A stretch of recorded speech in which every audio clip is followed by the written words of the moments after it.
our goal is to always exceed the expectation of the guest when they say, "Hey, we're going to a natural attraction or a green space or a public park or whatever it is." We want them to feel like, "Whoa, we stepped into something special." And so that's kind of one of our guiding principles from a guest relations and guest experience standpoint. Fortunately, we've been able to hire a bunch of, ex-Disney tram drivers, and several of my people are from the industry, whether it's Cedar Fair or Legoland or SeaWorld. I mean, we have industry attraction pros that work for us and understand the mission, and so it uniquely positions us to deliver on that promise of a paid level experience every day. Every year, millions of attraction visitors lose hours in line instead of making memories. Since its inception, Accesso's virtual queuing has saved more than 4.5 billion, yes, that is billion with a B, minutes of wait time, freeing guests to pack their day with more rides, eats, and excitement. The result? Happier guests who spend more and a better bottom line for you. Ready to turn waits into wins? Visit accesso.com/ROI clinic. The queues are virtual. The results are real.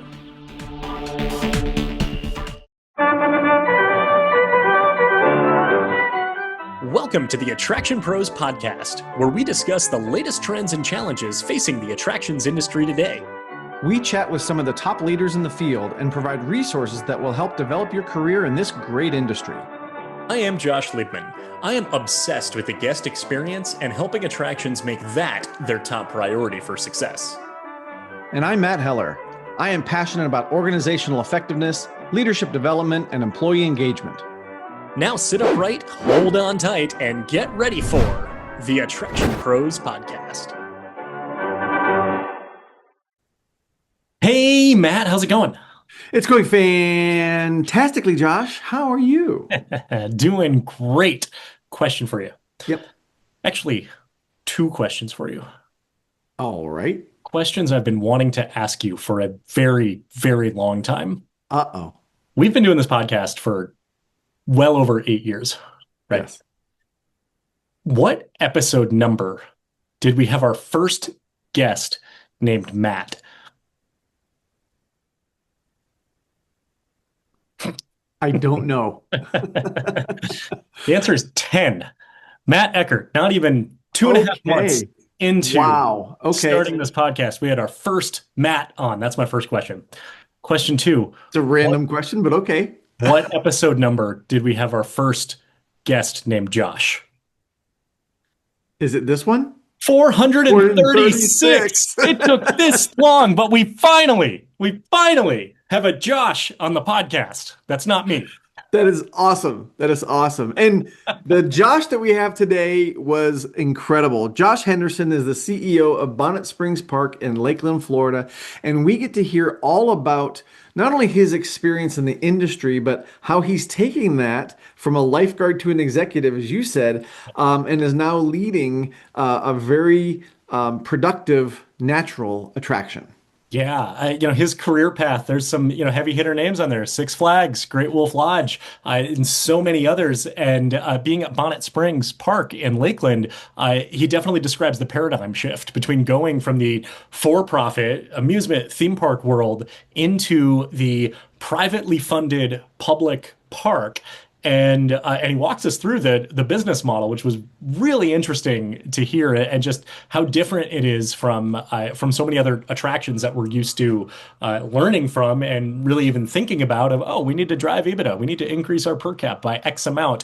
That is not really the goal. That is not the mission at Bonnet Springs Park. One of the things he talks about is being a student of the industry, and he talks about not wanting to be the smartest person in the room, and really I think that's a message for all of us to be able to surround ourselves with experts, even if it's experts within specific niches that we're not as proficient in, to be able to fill those gaps and be able to learn from and be able to achieve success from. So being a student of the industry, I think, was one of the really great takeaways from this interview.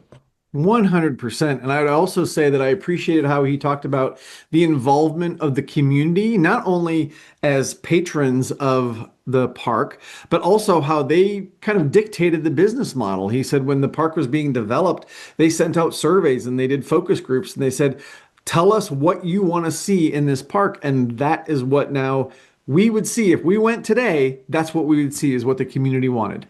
Yeah, exactly. He also talked about natural attractions as being this emerging sector. It is officially a constituency under the IAPA industry umbrella. So just alongside theme and amusement parks and water parks and FECs, that natural attractions definitely have their pillar, I would say, of the industry. And talks about some of the things that he shared at the most recent IAPA Expo on risk management and on safety, and how it ties into natural attractions as well as being in the free natural privately funded public park like Bonnet Springs. Easy for you to say. Yes. So is it time to take a walk through the natural park and get to this interview with Josh? Yeah, let's quit joshing around and get right to it. Hey Josh, welcome to the Attraction Pros podcast. How you doing today? Doing great. How are you? I'm great. Thanks so much for asking. It is great to have you here on the show. Wondering if we can just kind of start at the beginning. Tell us a little bit about your career and what is it that you do? Yeah, I've had a very interesting career. I'm currently the CEO of Bonnet Springs Park in Lakeland, Florida, which is a nonprofit natural attraction. But I started out, as a lifeguard in the mid '90s or early '90s in a small municipal parks and rec. And in '98, I went to WWA on the advice of my boss and had no idea that you could even make a career in attractions or water parks or whatever. And that ended up leading me to, multiple water parks around the nation. I worked at Silver Springs when it was a private theme park. And then since I went from Great Wolf and Six Flags, and I've just really bounced all around the nation. And I think it was in 2013, I got hired by Innovative Attraction Management to be their first GM as a startup. And then in 2014, we launched the Stargard Elite program. And I was working for them in Myrtle Beach when I got a call to go to a privately funded public park in Tulsa, Oklahoma, that was going to operate similar to a theme park but have no gated admission. It was a philanthropic effort. And so I took the leap and went there as the vice president of operations and revenue. And then a few years later, here I am back in Florida as the CEO of Bonnet Springs Park. It's been a completely wild ride. It's amazing. So from lifeguard to CEO, curious, maybe even kind of going back to those early days of just the early lifeguard days and thinking about any maybe lessons or things that you recall that maybe come up from time to time in your current role in executive leadership that really trace back to kind of just the frontline boots on the ground. Yeah, it's funny. I worked for some great guys who mentored me, and it was all about learning everything I could about the business. And I was convinced in my early 20s that I never wanted to do anything but aquatics, and very tunnel vision type of thing. But I was immersed from the maintenance side to the revenue side, and obviously safety and lifeguarding, and so I just put myself all into that for years. And then as you grow, I guess your interests change a little bit. I never wanted to be a food and beverage guy, and now I absolutely love food and beverage and spend a ton of time in our outlets, trying to think of new ways to raise revenue. And so I think being a student of the industry is, starting out in one particular sect and then continuing to move on and try and, learn as much about each discipline as I can, really served me well and helped me grow in my career. So, Josh, I love that phrase being a student of the industry. And I'm wondering if you can expand a little bit on how you did that. How did you go about learning about food and beverage and, maybe some of those other areas that you weren't as well acquainted with coming up through the aquatics world? Yeah, I think really it's going into uncomfortable situations where you're not the smartest person in the room, and being humble enough to accept that. And so, whenever I would go to WWA or IAPA or whatever it was, my goal was to talk to other people who I knew who were either older than I were or I am or had grown in their careers and to try and understand, all right, I was with these guys at safety school years ago, and we were all lifeguard instructors, and now he's a GM or she's a VP or whatever. And how did they get there? And just spend time talking to those people and absorb as much of that as you can, kind of like a sponge. And again, going into it realizing you're not the smartest person in the room. So it's I don't want to say that I've mastered anything, but try to make every day a learned experience or learning experience. And I think marketing, we were talking about social media and all that stuff. I'm not a big social media guy, so that side of the business is still I need help with that, and use our marketing agency and whoever to help explain to me what's going on, and then we can strategize together.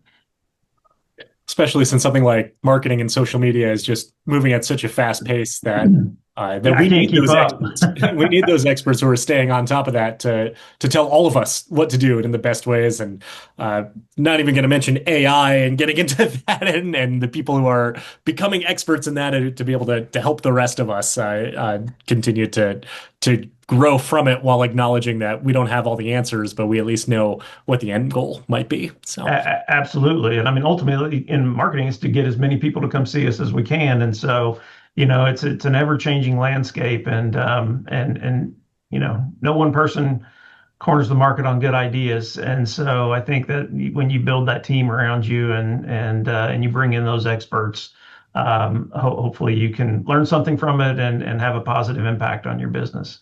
Mhm. So, Josh, can you walk us through a little bit about the experience at Bonnet Springs? Because, it may be something that people are kind of saying, I'm not sure exactly what this is, this natural attraction thing. So, can you walk us through that a little bit? Yeah, it's when I first came here, we were kind of billed as a privately funded public park, and everybody that has come to Bonnet Springs Park, there's a common statement. It's like, I did not expect this, and it's a massive property. We have 168 acres of land, and probably 130 of it is developed or so. Um, but there are not many venues in the world that I think, or, in the US or whatever, that have something for everyone and it doesn't cost anything to get in. And so if you're into education, we have free STEM edutainment every weekend for elementary grade school children. If you're into car shows, we do a car show once a month. We do 5K races and walks out here. We do cultural festivals where we'll bring Caribbean culture or Hispanic Latino culture to the park with authentic music, authentic food, and for the people who are never going to get to go to Junkanoo in the Bahamas, they're going to get a taste of that at our Caribbean Carnival that we do in February. And so there's that aspect of it. We have art, we have floral gardens, and we have a butterfly house. So it really is, what's your hot button? What are you interested in? And chances are we have something that can come close to entertaining you for a couple hours, or even more if you come out to the park and come visit us. And so obviously physical fitness. I mean, we have a circulator that runs around the park, just a giant path. It's a little over 1.5 miles long. So we have a contingent of walkers here and bikers and joggers at 6 a.m. when we open the gates every day to come get their miles in before they go to work. It's just a little something for everyone. So one of the things I like to talk about a lot when it comes to guest experience is about managing expectations. And so I would love to unpack this reaction sentence that you shared of, I did not expect this. And I'm guessing that led to all the things that, that you just described there. So what is that expectation? And then how does that expectation lead to the guest visiting? The guest, of course, decides to visit because of what they expect. And then the reaction from that of, oh, wow, I did not expect, underline this. And can you walk through kind of that expectation meets experience reality? Sure. We set a pretty high bar for ourselves from an expectation standpoint. And so I like to, tell people who we're speaking with, whether it's a media or guest or whatever, we offer a paid level experience for free. And there's, when you think about what we have just up the road in Orlando or in Tampa, you've got all the big, theme parks and amusement parks. And like for me, a cornerstone is I'm going to have the cleanest bathrooms that you've been in from a public facility. And that's the operator in me saying, you know what, we're going to maintain this high level of quality. And so, we have a tram system that drives around our park that is free. It's an internal tram that goes around our 1.5 mile circulator, because you can't say you're a park for everyone if people who have mobility challenges or the elderly who can't walk, 3 miles to get around the whole thing and back to their car or whatever. So we offer that for free, and we're one of the few public parks in the nation that I have found that actually do something like that. And so our goal is to always exceed the expectation of the guest when they say, hey, we're going to a natural attraction or a green space or a public park or whatever it is. We want them to feel like, whoa, we stepped into something special. And so that's kind of one of our guiding principles from a guest relations and guest experience standpoint. Fortunately, we've been able to hire a bunch of, ex-Disney tram drivers, and several of my people are from the industry, whether it's Cedar Fair or Legoland or SeaWorld. I mean, we have industry attraction pros that work for us and understand the mission, and so it uniquely positions us to deliver on that promise of a paid level experience every day. Well, and Josh, first of all, I appreciate the attraction pros mentioned there. But also, I wonder if we can dive a little deeper into that paid level experience for free, because I would imagine that might be a little different for everybody, like what you're willing to pay for as you go into some place. And now you're kind of raising the bar on the expectation of free. So is somebody going to say, hey, I'm going to go someplace else. I'm paying for this, but I get it free over here with Josh's place. So can you talk us a little bit through that lens maybe of what are we saying is that paid level of experience? I think, I've worked with several people from the Anheuser-Busch Corporation back when it was Busch Entertainment, and quality was always one of the cornerstone principles of everything that they did at SeaWorld Orlando and the rest of the Busch group. And so one of my bosses was from there, and that principle really permeated everything that we did. And I took that away from my experience in Oklahoma and kind of brought it here. And so, that paid level of experience, I spoke to it in the bathrooms. So, you walk into our bathrooms and we have the brilliant epoxy floors everywhere, and they're always clean and everything is well stocked. And we try to keep the counters and the mirrors wiped down and do a really good job of it. Conversely, and I'm not like trying to throw shade on public parks and recreation. It's just a different business model. You may go into a public green space that has a swing set or a volleyball court or whatever it is, and you get the stainless steel prison style toilets and spider webs all up in the corners of and it's usually not air conditioned. And so that's what people think of in my mind when they think of public park. And then you come to Bonnet Springs Park and we have, these immaculate restrooms, and we have themed galleries that are interactive and hands-on, that stuff that you don't get in anywhere but typically like a children's museum or a theme park or something like that. Kind of some Epcot-esque exhibits in our GiveWell Community Foundation Nature Center where kids can go in and they can see bees like actually making honey. And we've got, fish that we caught in our pond that were naturally, planted and not dumped in by us. And so we talk a lot about the environment and what we've done to clean up the land. And so it's one of those things that you almost have to see to get it, because when people think of a public park, we're kind of off the charts when it comes to the standard expectation. Yeah. We interviewed Evan Barnett a few weeks ago. He talked about the unwater park, and now I'm hearing the unpublic park, kind of coming from the way that you're describing Bonnet Springs. But you make so many good points. I mean, immaculate restrooms. I mean, I just got to echo that as I have two small kids, and where we used to live in Chicago, we were less than a mile from a really nice beach on Lake Michigan. That the beach itself was really well maintained. They had great parking. There was great food and beverage. We wouldn't go there because their restrooms were terrible. And it was a shame. It would be like, okay, if they just were able to maintain their restrooms, we would go there all summer long and spend all summer there. But we we decided that we weren't able to go there specifically because of that. So I appreciate hearing just your emphasis on immaculate restrooms and really everything that broadens out from that. I want to dive a little bit deeper into just the idea of the privately funded public park because everything that you're describing sounds like it should be a paid experience. And I've got to imagine that that's a reaction that many people probably have, along with the I did not expect this. Is it would be like, oh, I would pay to go here. So are you able to walk us through some of the economics and how this truly fits into business? Yeah, it's a horrible ROI. So that people don't build public parks to make money. So it's kind of a long story. If for people who are familiar with Florida, Publix supermarkets is the grocery store chain, and their founder's daughter, the late Carol Jenkins Barnett, it was married to our current benefactor. Unfortunately, she didn't get to see the park done, but it was her last real gift to the community. And the idea was to just elevate the quality of life in Central Florida and specifically Lakeland. But I mean, we're a regional draw.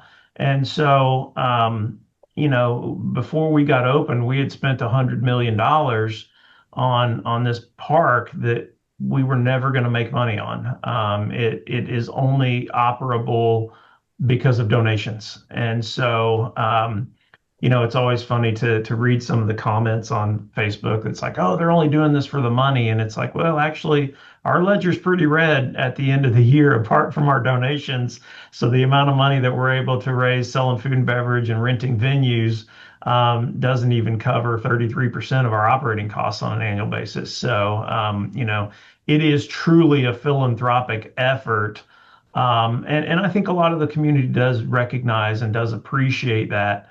The reason that these parks are so rare is because well, I say no one, hardly anyone but the government can afford to do it. And even, local governments can't afford to do it to the level that we operate at, which is one of the reasons that it is privately funded. And so, our operating costs are well in excess of 10 or $11 million a year. And when you don't charge, you can only sell so many hamburgers and churros and all the stuff that we do that we would see in the theme park industry that we try to translate to here. And we do a great food and beverage business, but it's not going to fill that void. And you see a lot of botanic gardens where they do charge maybe $15 a car, an annual membership or whatever. And those guys, they do a beautiful, beautiful job. And they may see 300 or 400,000 people a year. Well, we're seeing 1.3 million people a year simply because we are free. And the idea behind the gift was to reduce the barrier for entry for those who don't have the means. And so that's really one of our cornerstones of the park and how we operate and our mission is to be accessible for everyone. And so when the park was built, it was actually built in a more disadvantaged side of the city, as opposed to taking this beautiful asset and sticking it in the most expensive zip code. Well, and you used a word that I want to get back to, which is community, which is like what you're or who you're trying to serve is everybody in the community so that, you're free so everybody can have access. And, as I think of kind of theme park properties that are the for-profit side, they've got their own identity, but your identity is really taken from the community. So can you talk a little bit about how that relationship is with you and the community that might be a little different from maybe a for-profit theme park? Sure. When we, even before I got started, when this was a concept back in 2016, 2017, the group of founders knew they wanted to build this park, and they got with the architect that they had selected and actually went out and started doing focus groups around the city. And so we have an event venue that is just second to none. And so we went out to the community and said, what do you want to see in your next park? Do you want sport courts or do you want, this or that? And the number one answer was we want a venue that will seat 300 people where we can select our own caterer. And so we built a venue that seats 400 people and you can select your own caterer. And we did buy our own alcohol license, so we get to serve the booze and keep the yield from that. But there's a very big the Lakeland Civic Center called RP Funding is a giant venue here in town and was the premier venue in Central Florida back in the 90s and early 2000s. And it's operated by the city, but you have to use their caterer if you want to book space there. And it's a huge space, holds thousands of people. And not everybody wants food from, and I'm again not throwing shade, but Sodexo or whoever it is that may operate those types of venues. And so, now we have high end, you know, Latin inspired restaurants if you want that, or you can bring in barbecue or whatever it is and let the specialists really do what they want to do from a food perspective. And so we've allowed the community to dictate part of our business model in that manner. And so that was a real probably the key element to how we included the community in the design and the operation of this park.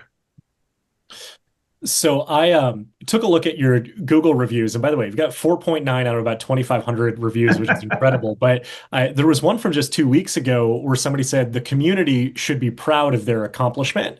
So I think to really kind of bring that full circle of everything that you shared that you're doing from the inside is being recognized by the public and being truly, embraced by the community. And I'm wondering if you could share kind of what that has been like for you. What are maybe some of and maybe this is just kind of going deeper into that last response, but as far as the ways that you've been able to personally engage with the community and have these conversations and, like you said, let the community dictate your business model. I think, I appreciate you saying that because we have our major benefactor family, but what probably doesn't get enough recognition is that we have over 85 major donors that during COVID donated and committed to $26.2 million in capital to help build this park. And subsequently, after that, to make an operation like this sustainable, we're building an endowment and we're raising another, I don't know, 36 million that's being matched 2 to 1.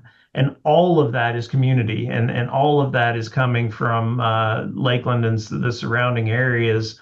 And so the community, does get the credit for doing this. Now, obviously, when you have 100,000 or a million people or whatever it is in the area, not all of them donated or whatever. But every time somebody buys a bottle of water from me, they are helping support the park, even apart from the major donations. And so, this year we took a little flack because we had to cancel our Christmas lights show because in year one we had about 40,000 people show up in 2 weeks. Last year we had about 80,000 show up in 2 weeks, and it rapidly got unsustainable because the community response was so great. We were seeing people drive from 2.5 hours away to come to see our lights because in Central Florida, it's real easy to spend $30 or $40 a person or a car or whatever, depending on your where you're going to see Christmas lights. And because we were doing that for free, the response was tremendous. And so, people were a little upset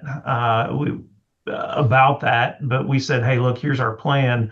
We're building 2 new parking lots. We're trying to sort some timed entry stuff. And so it's that dialogue that really sent a lot of people to defending us when we had to deliver less than what we would call great news or what people wanted to hear. We still had our champions, and largely because of the fact that they feel ownership, they do feel engagement. Tons of our volunteers, step up for us on social or whatever it is. And so, for me, it's just being out there at the events and getting to walk around the park and talk to people on a daily basis, thank them for coming. We're always thankful for people coming, even though they're not paying us. We still want them to be here and appreciate the fact that they're coming out to see us and experience the park. So, Josh, I'm wondering if we can switch gears just a little bit, kind of back to your experience coming from the for-profit world to now to the nonprofit world, if you will, and what that journey or transition was like to kind of switch your mindset from, you said at the end of the year, there's a lot of red on the balance sheet, and that would never fly at a for-profit park. So can you talk to us a little bit about that mindset shift that you had to go through? It took a while. It was exceedingly difficult. I mean, when I was at Six Flags, we were talking we're going to raise our per cap by 3 cents or 5 cents or whatever on all, and that was how detailed we were. And then you come to our Caribbean festival, for example, or our Hispanic Heritage Festival, and instead, I've got this beautiful cafe venue, and we have a very high volume kitchen. And then I'm bringing in food trucks um, to let people serve the food, which is hurting my yield. And so when you're a community park and you're doing something for the betterment of the community, that means giving somebody else a chance to make a dollar as well. And so, the food truck industry that may be run, like a Jamaican jerk chicken truck, well, we've got a guy who's from Jamaica that actually comes and makes that chicken for us, or you have a Hispanic family that owns a food truck and they're making authentic Mexican or Hispanic foods, and so I've had some people that work for me that were fresh out of theme parks, and it's like, well, we can make tacos, or we can do this or do that, and that's not completely the mission. And so the paradigm change was exceedingly difficult when it came to the financial portion of, well, if so and so can do that, I can do it just as good. And we're going to do it and we're going to keep all the money. But you're not really a community park when you're not inviting anyone else in to be able to show off, who they are, what they do. And so, we bring in like craft markets for our most of our festivals, and so we bring people in and let them sell their wares here. And with the food trucks, we do encourage a small donation to our endowment, but it's nothing that's it's not burdensome level. It's just like, hey, show us a little appreciation for being here, and typically nobody complains about that, because if you have 6 or 8 thousand people in an event, the speed of service on food trucks is not always the fastest. And so those guys usually sell out of food and make a ton of money, and they're thankful to be here, and we're happy to have them. And so that paradigm shift from theme parks was a pretty significant adjustment for me. Hmm. Is there anything that the for-profit theme parks, amusement parks, the attractions, side of the industry could learn from this model? I know there still is the profit, and we got to raise that per cap 3 cents, and driving EBITDA. Sure. But maybe in terms of, maybe it's about embracing the community to be able to help do that. Is there kind of the paradigm shift in the other way as well that really supports it?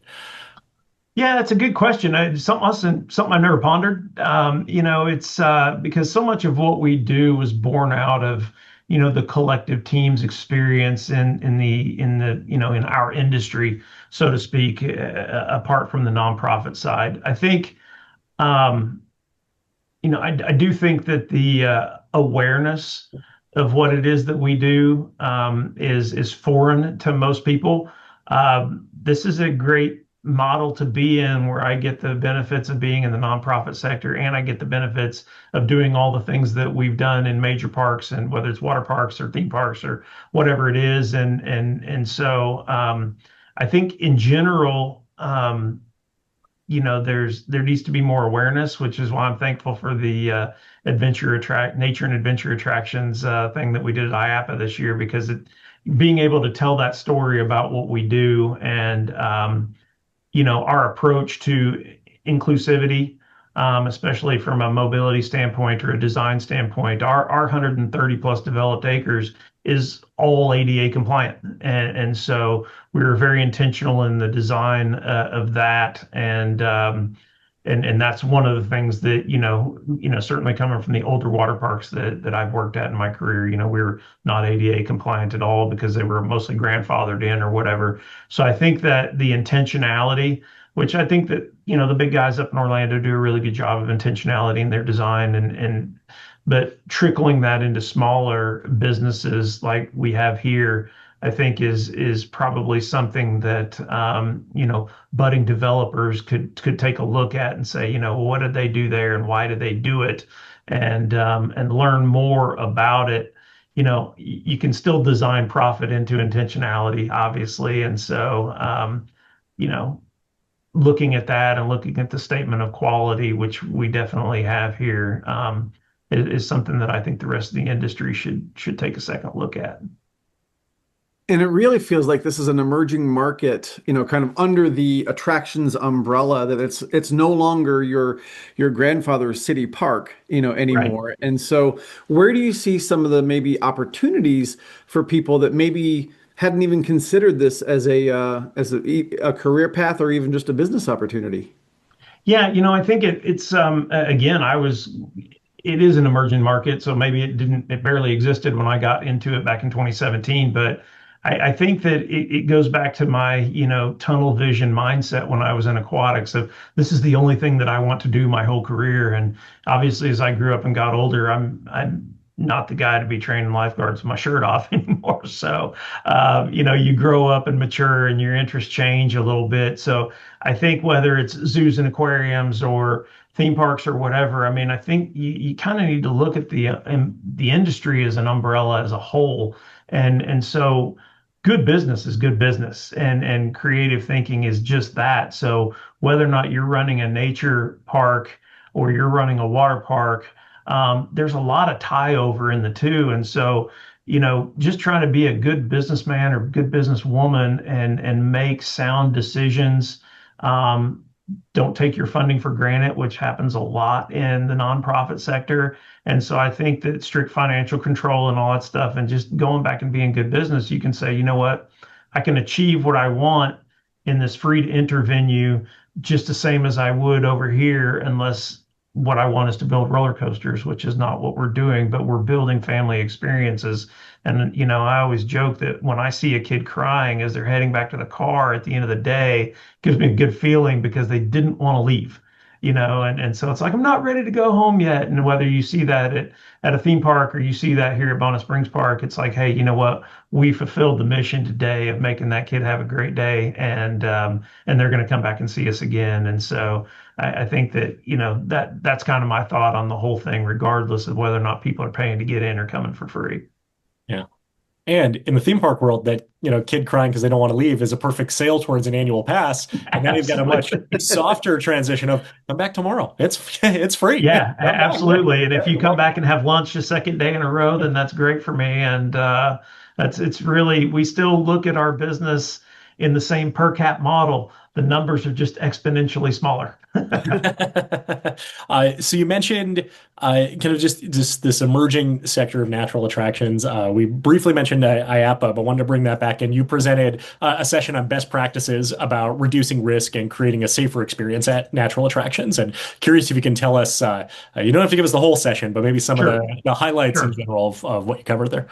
Well, it was really it was kind of a 101, level session for people who may, and it probably wasn't specifically just nature attractions. You could take the things that we talked about and apply them to water parks, theme parks, or whatever it is. And so, one of the differences that we have here are waivers.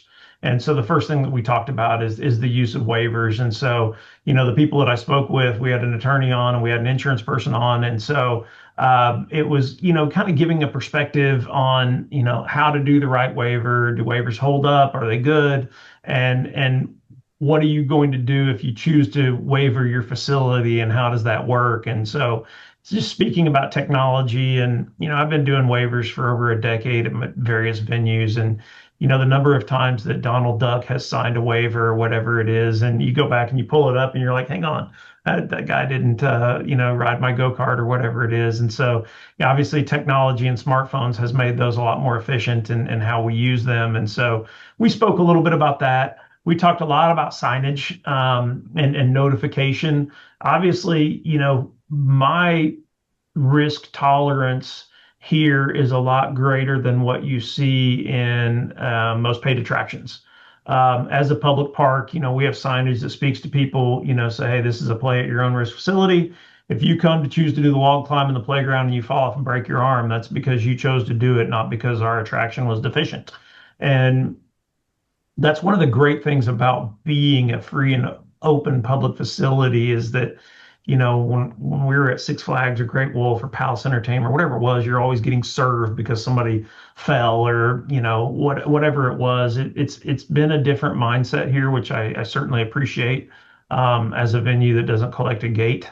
And so we talked a lot about signage and notification and what makes a good sign, what makes a bad sign. We threw a little humor in there with some of the really terrible handwritten signs that we've seen pictures of around the U.S. And then we talked about inspections and reporting and the technology that's involved in all of that. And so, like we're a Mabaro facility here, and we exceed the industry standard for public parks, by 100-fold or whatever, because most of your playground attractions, their O&M manuals require a 6-month inspection or whatever, and we do daily inspections and talked about, document retention and cataloging all of that and how we red tag items and the exact same that we would in a paid attraction, whether you're dealing with a water slide or a roller coaster or whatever it is.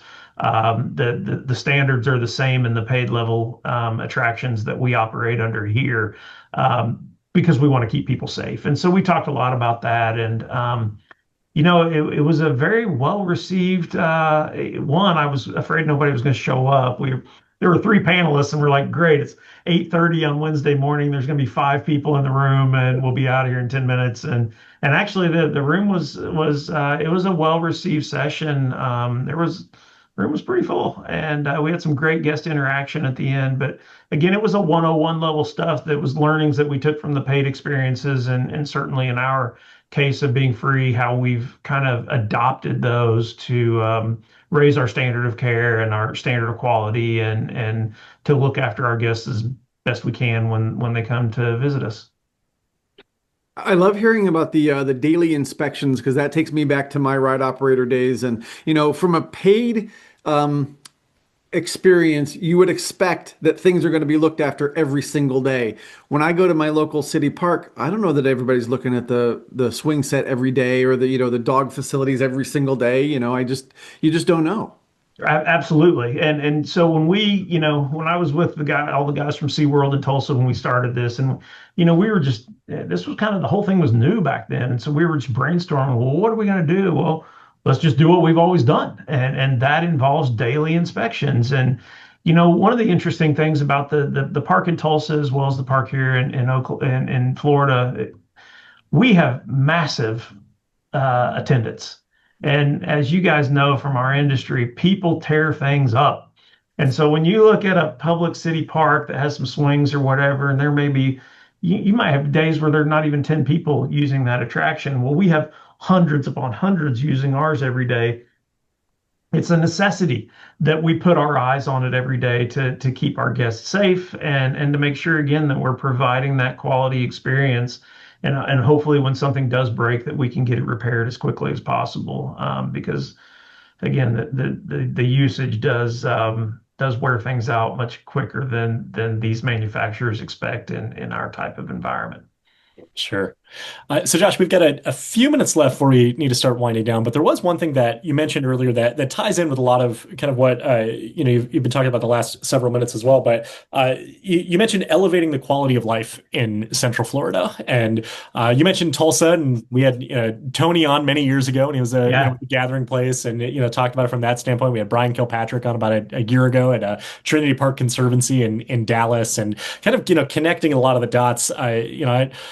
I lived in Central Florida for many years and thought the quality of life was fantastic. Why would anybody want to live anywhere else, right?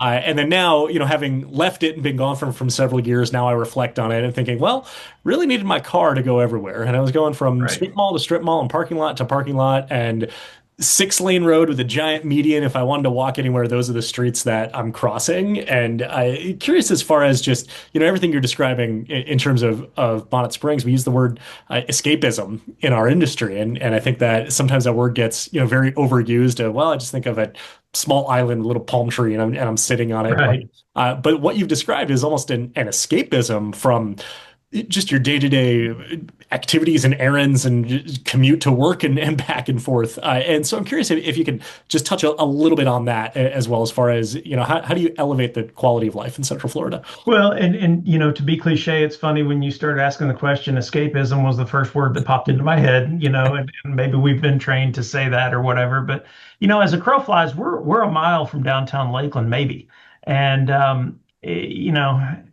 Discovery Cove is one of my favorite places in Orlando. And when you get into Discovery Cove, even though you're in the heart of Orlando, the landscaping is so thick and so lush, you don't recognize that you're in the middle of this massive city. And in a way, Bonnet Springs Park is the same way because we have so much land and it's so well manicured and lots of floral gardens and everything. You can be a mile from downtown Lakeland, which obviously is in Orlando, but you still don't see the city around you. Now we do have a railway that that runs near us, and the kids love that aspect of it. But when you're down in the heart of the park, it's nature. There's springs running by you. We've got a huge lagoon, and it hate to say it, it is that escapism that you can come out from the city, come to our coffee shop, and go for a quick walk, and have nothing industrial around you for a few minutes, and just really get that natural Florida, especially this time of year when the weather's so cool and nice, to just be able to go outside for a quick walk, unwind a little bit, and then, hopefully have lunch and then jump back in your car and go back to work and really just have that little bit of time to decompress. And so that's, between that and the family gatherings that we do, I mean, that's really how we look at elevating the quality of life in Central Florida because you can pop in for 10 minutes. Our parking is exceedingly close. Unlike Epcot or Magic Kingdom, if you're a pass holder, it takes you 30 minutes to get in the park. Well, in 30 minutes, you can have been here, gone for a really good walk, and be back to your car and out again and make it a relatively low stress event. I love that. I love that. I love getting people out and seeing nature and being places where you can get fresh air and those type of things. I think it's awesome to be able to provide that. So, Josh, this has been a wonderful conversation. The time has just flown by. Thank you so much for the opportunity to speak with you. If people wanted to know more about you or Bonnet Springs, where would you send them? BonnetSpringsPark.com is our website. I'm on LinkedIn, Josh Henderson. I don't even know what my tag is, to be perfectly honest. But if you look for Bonnet Springs Park CEO, I think I'm on there. So, always willing to connect with people and answer questions about what we do or whatever. And so, and my email is very easy. It's josh@BonnetSpringsPark.com. And I appreciate you guys having me on. This has been a blast. And yes, time has flown. I didn't even realize it. So it's been fun. Yeah, absolutely. We really appreciate the conversation. Just so fascinating just to learn about Bonnet Springs, but also about you as well and your career background and just your just style of leadership and everything that you bring. So we really appreciate your time today. And for everyone out there who is watching and listening, just remember, we are all attraction pros.